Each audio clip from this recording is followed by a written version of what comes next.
사람들은 흔히 말합니다. 피는 물보다 진하다. 그 말은 어쩌면 당연하게 들릴지도 모릅니다.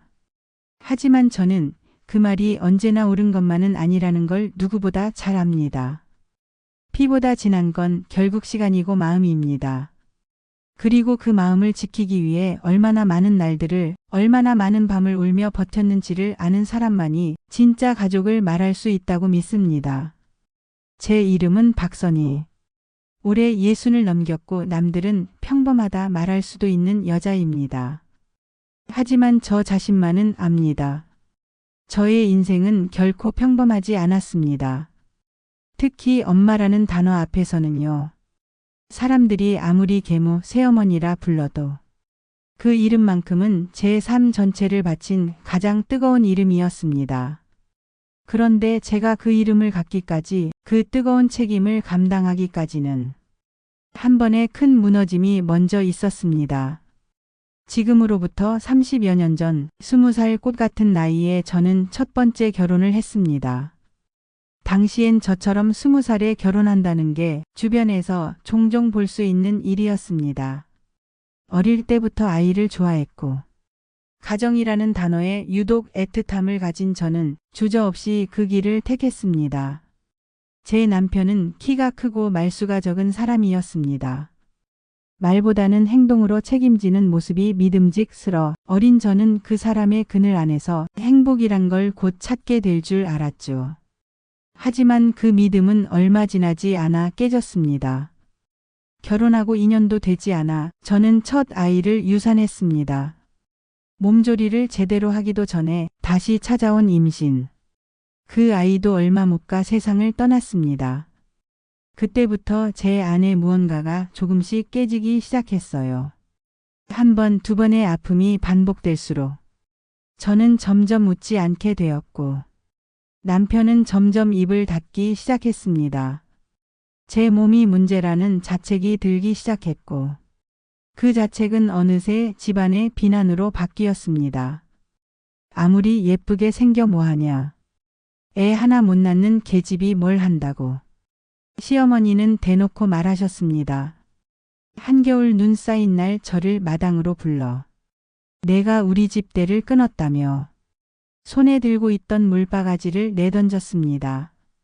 그 물이 터져나가며 발끝을 적셨고 차가운 물보다 그 말이 더 아프게 제 심장을 때렸습니다. 남편은 어땠냐고요? 그런 말을 들어도 아무 말도 하지 않았습니다. 아니, 나중에는 시어머니와 같은 말을 하기 시작했습니다. 너랑 살아서 뭐하냐? 애도 못 낳고. 차라리 다른 사람을 만났으면 벌써 애 학교 보냈겠다. 그 말은 유산보다 더한 상처였습니다. 아이를 품에 안지 못한 슬픔보다 내가 사랑한 사람이 나를 포기하는 현실이 더 괴로웠습니다.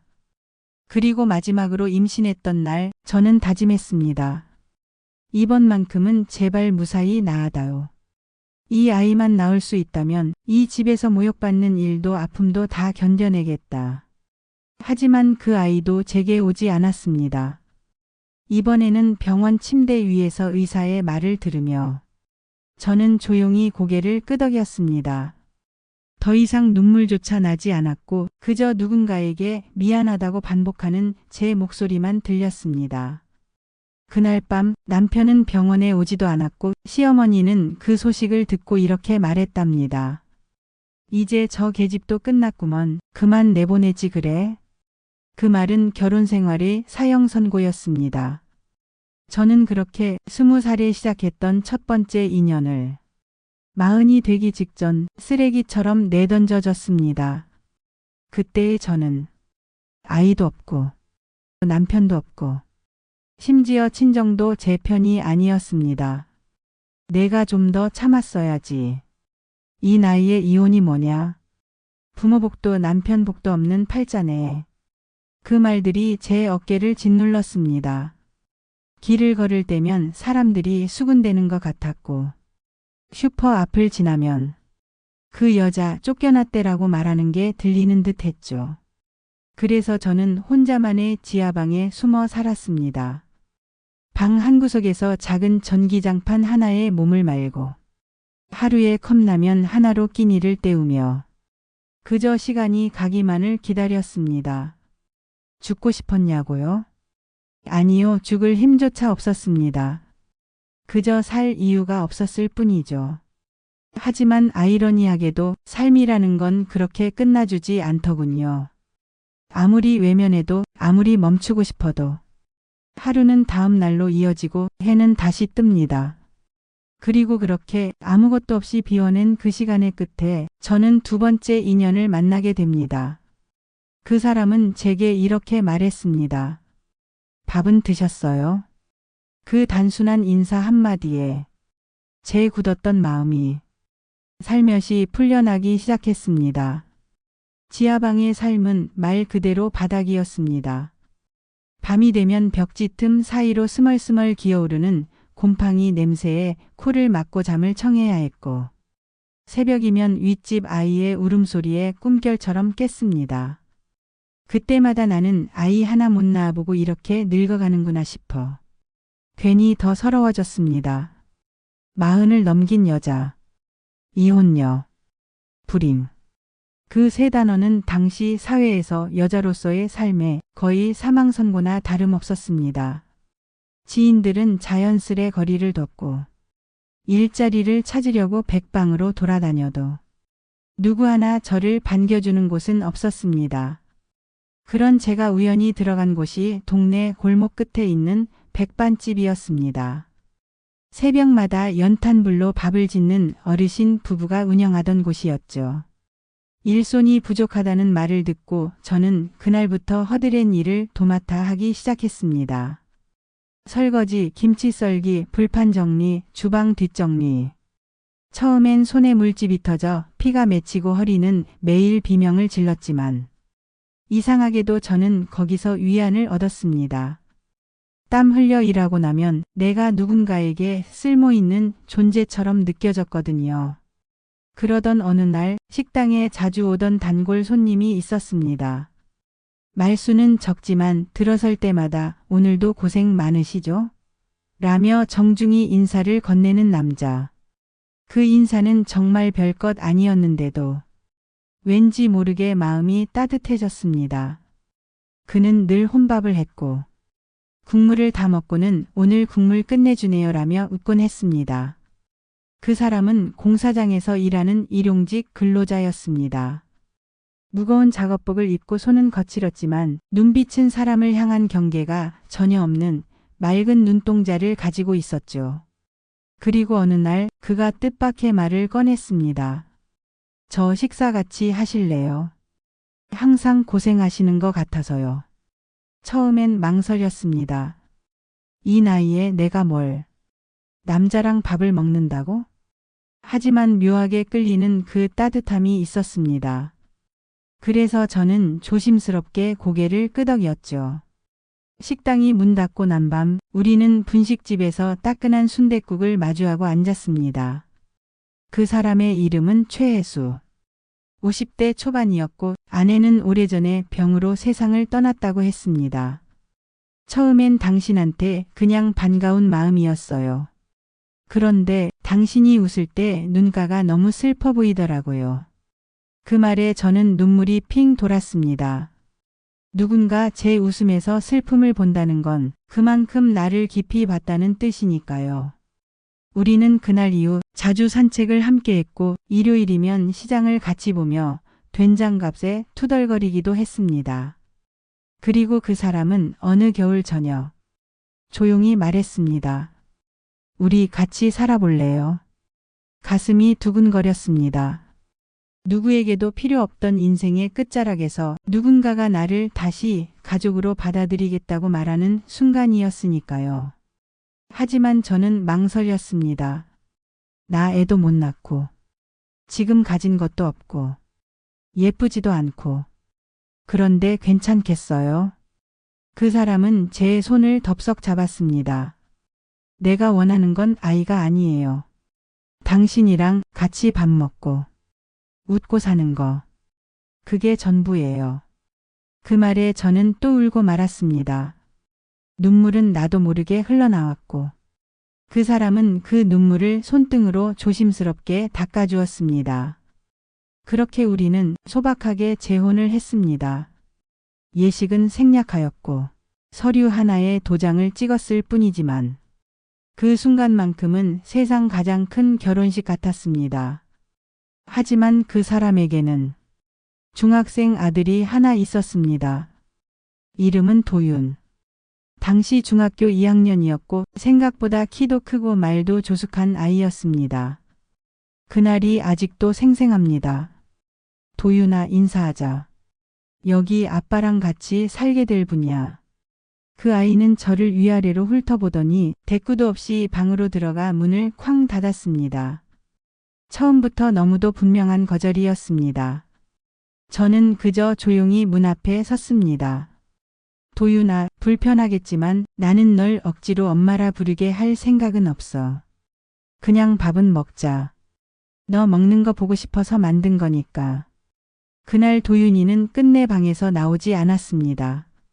하지만 저는 포기하지 않았습니다. 하루 이틀, 일주일, 한 달.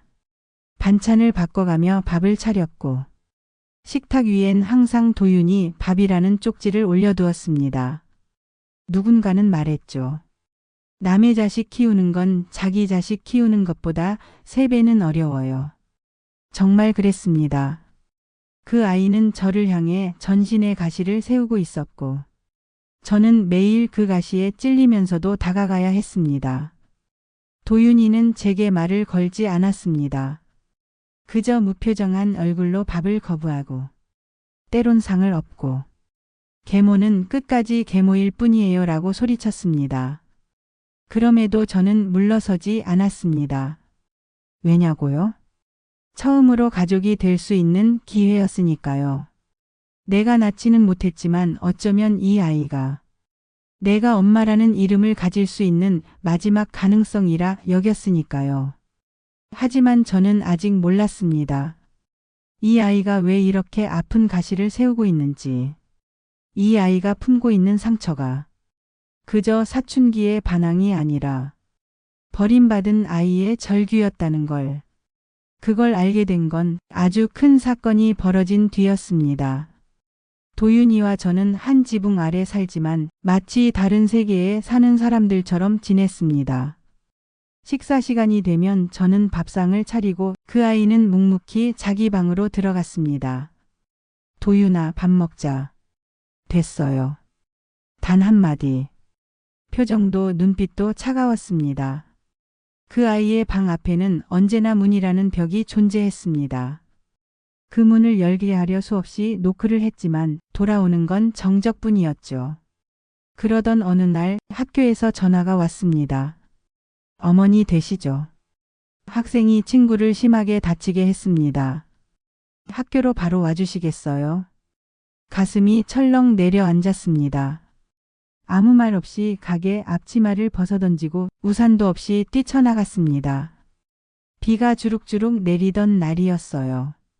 교무실에 도착했을 때 도윤이는 붉게 충혈된 눈으로 교감 선생님과 대치 중이었습니다. 그 눈빛에서 저는 처음으로 그 아이의 분노보다 더 깊은 슬픔을 보았습니다. 퇴학시켜주세요. 그게 속 편하겠죠? 계모 밑에서 자란 놈이 그렇지 뭐. 그 말에 교감 선생님은 눈치를 보며 조심스레 말했습니다. 어머니, 혹시 가정 상황 때문에 아이가 정서적으로. 저는 말을 잇지 못했습니다. 그 순간 도윤이가 소리를 질렀습니다. 엄마도 날 버렸고 이 여자도 결국 날 버릴 거잖아요. 그럴 거면 그냥 지금 잘라주세요. 그 자리에 있던 친구 어머니는 말했습니다. 어머, 이 집 계모세요. 애가 저렇게 된 게 이상하진 않네요. 그 순간 저는 참지 못하고 말했습니다. 네? 계모라서요. 계모면 사람도 아니에요. 내가 이 아이를 어떻게 아끼고 있는지 당신이 뭘 안다고 함부로 말하세요. 그리고 저는 돌아서서 도윤이에게 다가갔습니다. 그리고 뺨을 한 대 쳤습니다. 그 아이가 아닌 엄마로서 뺨을 친 거였어요. 정신 차려, 최도윤. 내가 아무리 날 싫어해도 난 내 엄마야. 누가 뭐래도 난 지금 내 편이야. 순간 도윤이의 눈이 동그래졌습니다. 그리고 그 자리에서 엉엉 소리 내어 울었습니다. 진짜예요. 정말 엄마가 내 편이에요. 그래, 엄마가 너 끝까지 지켜. 엄마는 도윤이 편이야. 그 아이는 처음으로 제 품 안에 스스로 안겨들었습니다. 그날 이후 우리는 조금씩 달라졌습니다. 말수도 조금씩 늘었고 식탁 앞에 앉는 시간도 늘었습니다. 하지만 도윤이는 여전히 불안해 보였습니다. 엄마, 나 혹시 또 실수하면 엄마도 나 떠나? 그 말에 저는 아이의 손을 꼭 쥐고 말했습니다. 아니, 난 내가 어떤 실수를 해도 안 떠나. 넌 내 아들이니까. 누가 뭐래도. 그 아이의 눈빛에서 조금씩 희망이라는 빛이 떠올랐습니다. 그 후로 우리는 한 가족이 되어갔습니다. 작은 사소한 다툼이 있어도 금세 풀고 같이 TV를 보며 웃기도 하고 어느 날은 도윤이가 직접 라면을 끓여 엄마 먼저 드세요 하며 내밀기도 했습니다. 도윤이는 학교에서 더 이상 싸우지 않았습니다. 공부에 집중하기 시작했고 무엇보다 자기 자신을 믿기 시작했습니다.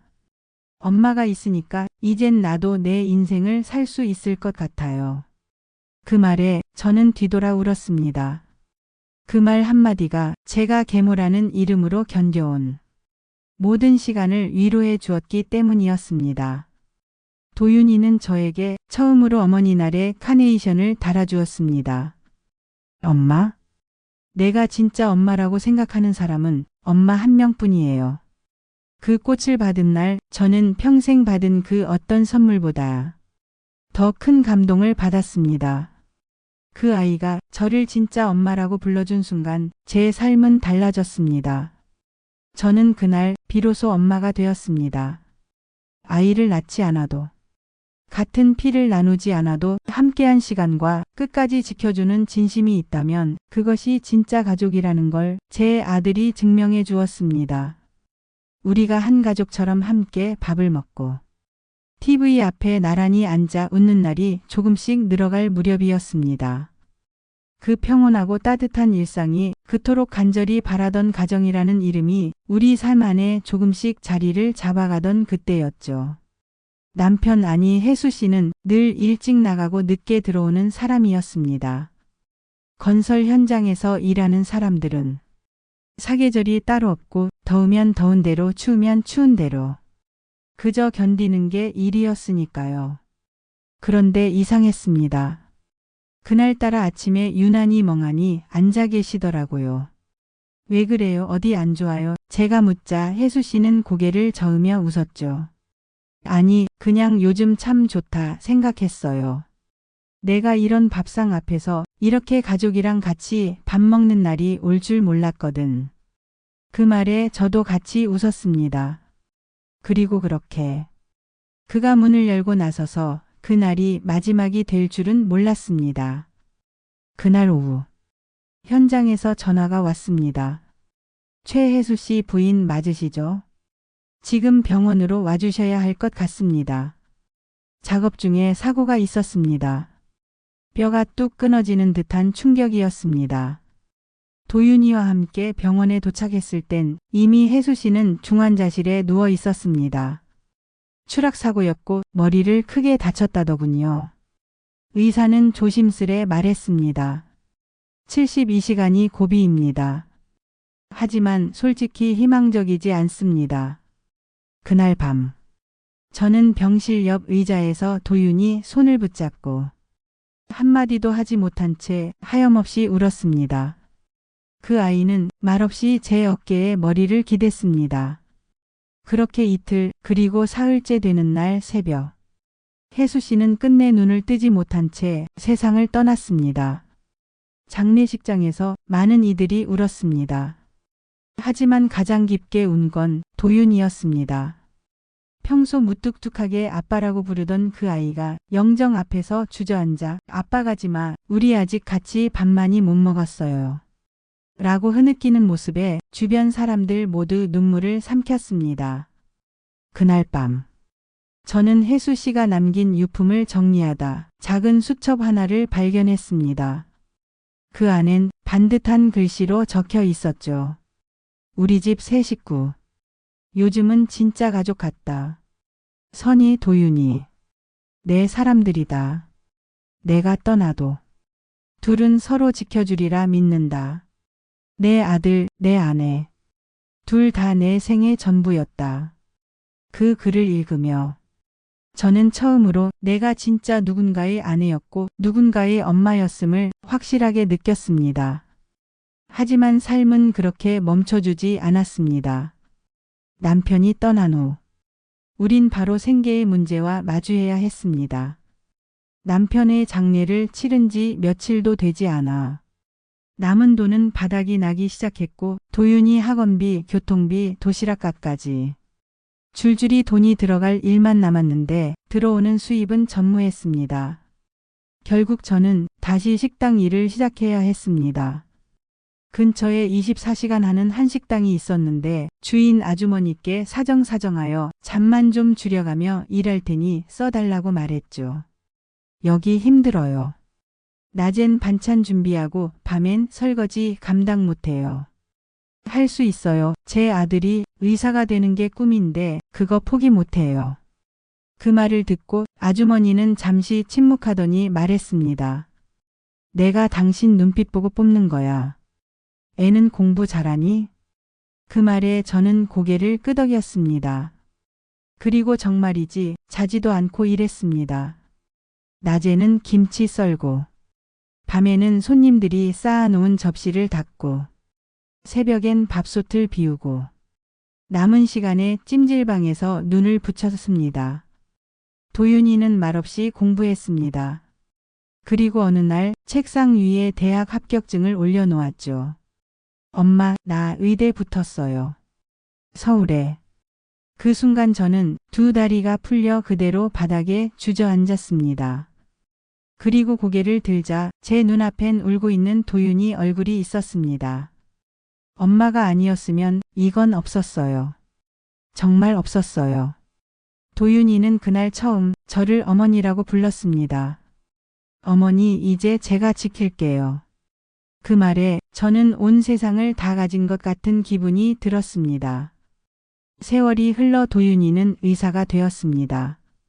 흰 가운을 입고 환자 앞에서는 그 아이의 모습은 그저 기특하고 자랑스럽다 못해 때때로 눈물이 나올 만큼 벅찼습니다. 엄마, 오늘도 수술 잘 끝났어요. 엄마, 병원에서 교대 근무 때문에 다음 주에 갈게요. 늘 바빴지만 그런 와중에도 매일같이 안부 전화를 주고 명절엔 꽃 한 다발을 들고 찾아오던 아이. 그 아이가 어느 날 뜻밖의 말을 꺼냈습니다. 엄마, 저 결혼 생각하고 있는 사람이 있어요. 심장이 쿵 내려 앉았습니다. 설렘과 불안이 동시에 찾아온 감정. 말로 다 표현할 순 없었지만 그 말을 들었을 때 제일 먼저 스쳐간 건 다름 아닌 이젠 나는 조금씩 아들 곁에서 멀어질 수도 있겠구나 하는 서글픔이었습니다. 그런데 이 아이가 정말 행복했으면 했기에 저는 밝게 웃으며 물었습니다. 그래? 어떤 아가씨야? 그냥 단역 배우예요. 이름은 연주. 지금은 잘 알려진 건 아니지만 열심히 하고 있는 친구예요. 배우? 그 단어에서 약간 멈칫했지만 저는 고개를 끄덕였습니다. 그래, 사람 됨됨이가 중요하지. 한번 보자꾸나. 그렇게 해서 연주는 도윤이보다 1시간이나 일찍 저희 집 문을 두드렸습니다. 어머님, 안녕하세요. 김연주라고 해요. 오늘 인사드리러 왔어요. 처음 마주한 연주는 화장도 짓지 않았고 예의 바른 말투에 예쁜 미소를 가진 아가씨였습니다. 오, 그래, 멀리서 오느라 고생했네. 밥 먹자고 부른 건데 너무 이쁘게 하고 왔네. 처음엔 정말 마음에 들었습니다. 제가 아는 배우라는 이미지와는 달리 말수도 얌전했고 제가 준비한 반찬을 보며 정말 애쓰셨어요. 라며 감탄도 했으니까요. 그런데 도윤이를 마트에 보낸 후 그녀와 저 둘만 집에 남게 된 순간 모든 게 달라졌습니다. 연주 씨 뭐 찾는 거 있어요? 아니요, 그냥요. 이런 집은 처음이라. 이런 집. 그 말이 귀에 걸렸습니다. 잠시 후 연주는 도윤이 방문을 닫고 들어갔습니다. 문이 딸깍하고 잠겼습니다. 저는 조용히 다가가 문을 노크도 하지 않은 채 열었습니다. 왜냐하면 그 문은 고장나서 원래 잠기지 않기 때문입니다. 그런데 놀란 듯 황급히 무언가를 숨기며 연주는 소리쳤습니다. 어머니, 노크도 없이 들어오시면 어떡해요? 연주 씨 미안해요. 그런데 저 문은 원래 잠기지 않는데 어떻게 잠그신 거죠? 순간 연주는 당황한 얼굴로 말을 얼버무렸습니다. 그날 밤 식사는 무사히 마무리됐지만 어딘가 모르게 어색한 공기. 그녀는 전처럼 상냥하지 않았고 대화 도중 말을 끊거나 이야기를 돌리기 일쑤였습니다. 며칠 후 저는 믿기 힘든 문자를 받았습니다. 안녕하세요. 연주 어머니입니다. 시간 괜찮으시면 뵙고 싶은데요. 무엇일까? 혹시 결혼 승낙을 요청하러? 아니면 도윤이 몰래 뭔가 문제가 생긴 걸까? 머릿속이 복잡해졌습니다. 하지만 도윤이를 위해 그 자리에 나갔습니다. 그리고 저는 그 자리에 도윤이까지 나와 있는 것을 보고 모든 게 심상치 않음을 직감했습니다. 연주의 부모는 말했습니다. 최도윤 씨를 대릴 사위로 맞이하고 싶습니다. 네? 병원도 있고 우리 집안도 꽤 됩니다. 연주랑 결혼하면 그 모든 걸 물려줄 겁니다. 대신 조건이 있어요. 무슨 조건이요? 어머니와 연을 끊어주세요. 계모시잖아요. 결혼 이후에도 함께 하시겠다는 건 부담입니다. 그쪽 어머님이 어떤 희생을 했는진 알지만 우린 딸을 거기에서 고생시키고 싶지 않아요. 그 말은 제 존재 자체를 부정하는 말이었습니다.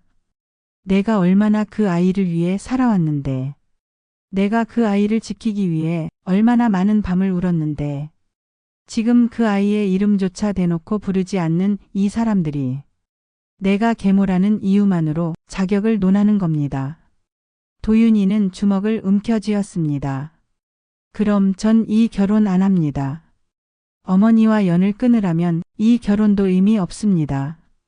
연주의 아버지는 얼굴이 붉어졌고 어머니는 차갑게 말했습니다.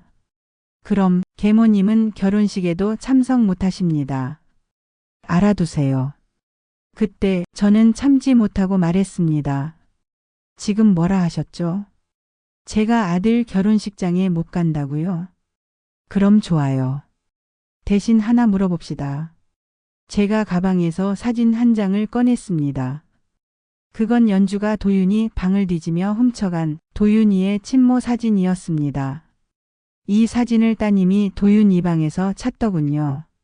설마 딸이 집을 뒤진 건가요? 연주 어머니는 당황한 표정으로 말을 잇지 못했습니다. 난 계모 맞습니다. 하지만 아무도 그 아이 손을 안 잡아줬을 때 내가 끝까지 붙잡았습니다. 그 아이가 의사가 되도록 나는 10년 넘게 식당일 하며 잠도 안 자고 일했습니다. 그런데 지금 계모란 이유로 결혼식에도 참석 못한다고요? 어이없는 소리 마세요. 내 아들입니다. 내가 가슴으로 낳은 세상 단 하나뿐인 아들입니다. 그 말에 도윤이는 그 자리에서 무릎을 꿇었습니다. 엄마, 미안해요. 내가 이런 말 들으실 자리에 모시고 와서. 저는 아들을 일으켜 세우며 말했습니다. 아냐, 넌 내 아들이니까. 끝까지 함께 할 거야, 누가 뭐래도. 연주와 그 집안 사람들을 단호히 끊어낸 뒤 우리 집엔 다시 평화가 찾아왔습니다. 도윤이는 한동안 마음을 추스르기 위해 병원 일도 잠시 줄이고 매일 제게 들렀습니다. 엄마, 나 오늘은 엄마가 좋아하는 돼지갈비 사왔어요. 엄마, 옷 하나 샀어요. 어제 백화점 지나다가 생각나서. 어디서 그리도 큰 아들이 나왔는지 예전엔 그렇게 투덜대던 아이가 어느 순간 이렇게 커 있었고 이젠 거꾸로 저를 챙기고 있었습니다. 그렇게 몇 달이 흐르고 어느 날 도윤이가 말했습니다. 엄마, 이번엔 진짜 좋은 사람이에요. 정말 마음 따뜻한 여자예요. 처음엔 또 누구야 하고 웃었지만 이번엔 왠지 느낌이 달랐습니다. 도윤이는 눈을 반짝이며 말했습니다. 엄마랑 꼭 닮았어요. 조금만 날카로우면 울컥하고 조금만 따뜻하면 눈물 흘리고 그리고 사람 볼 줄 알아요. 그리고 며칠 후 그 여자가 우리 집에 인사 오게 됐습니다. 이름은 이민서. 조용한 인상의 간호사였고 첫 인사부터 이렇게 말하더군요. 어머님, 저는 어머님 이야기를 많이 들었어요. 어머님이 아니었으면 지금의 오빠도 없을 거라고. 제가 꼭 인사드리고 싶었어요. 그 말에 제 눈가가 벌써부터 붉어졌습니다. 그녀는 예의도 있었고 무엇보다 제 말을 경청할 줄 아는 사람이었습니다. 식사 후 조용히 싱크대 설거지를 하던 그 아이가 제 옆에 서서 말했습니다. 어머님, 제가 못하는 게 많아도 오빠랑 어머님은 제가 꼭 지킬게요. 그날 밤 저는 오랜만에 혜수 씨 영정 앞에 앉아 말했습니다. 도윤이 정말 좋은 사람 만났어요. 당신이 봐도 마음 놓으실 거예요. 그렇게 몇 달 뒤 결혼식이 열렸습니다. 도윤이는 혼주석 앞에서 제 손을 꼭 잡고 말했습니다. 엄마, 세상 그 누구보다 자격 있는 분이에요. 엄마는 내 인생의 전부였어요. 그 말을 들으며 사람들의 시선이며 계모니 친모니 하는 말 따위는 아무런 의미가 없다는 걸 느꼈습니다. 결혼식장 천장에 매달린 조명보다 제 눈에 반짝이는 건 도윤이의 울컥한 눈동자였습니다. 그리고 1년 후 우리 집에 또 하나의 기적이 찾아왔습니다. 엄마, 저희 아기 생겼어요. 그 말에 저는 입을 막고 엉엉 울었습니다. 아이 이름은 지안이. 도윤이의 눈을 닮았고 말을 배우기 시작하자마자 저를 할미라고 불렀습니다. 그 아이가 제게 와서 할미 이거 봐봐요 하며 두 발로 폴짝폴짝 뛰는 걸 보면 시간이 멈춘 듯 합니다. 그리고 도윤이가 한 번은 제게 이런 말을 하더군요. 엄마, 지안이 키우면서 엄마 생각이 정말 많이 나요. 그때 엄마가 날 키운다는 게 얼마나 큰일이었는지 이제서야 알겠어요. 저는 웃으며 말했습니다. 엄마도 서툴렀단다. 매일 실수하고 매일 미안하고. 그래도 엄마니까 도망칠 수 없었어. 그 말을 들은 도윤이는 제 손을 잡고 말했습니다. 그래서 엄마가 진짜 엄마예요. 그 말 한마디가 제 가슴에 새겨졌습니다. 친모와 계모. 그 단어 사이에 얼마나 많은 오해와 편견이 있는지.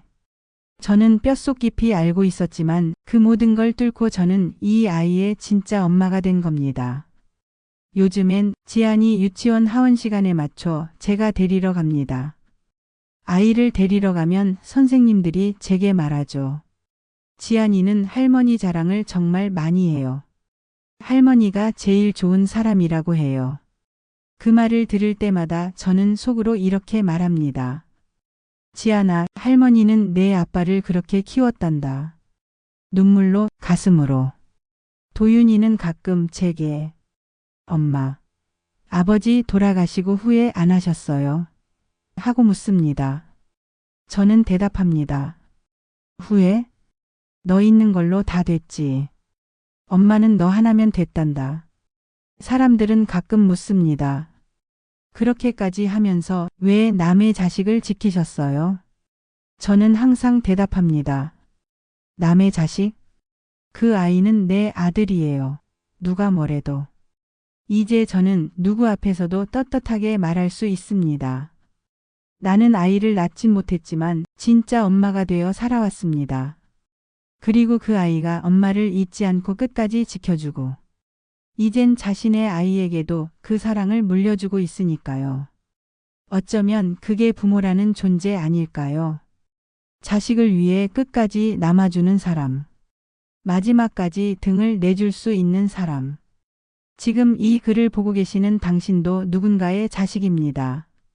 그러니 오늘 부모님께 전화 한 통 드리세요. 엄마 아빠 정말 고마워요. 그 한마디가 평생을 지탱해 온 누군가의 사랑을 온전히 받아줄 수 있는 가장 큰 위로가 될지 모르니까요.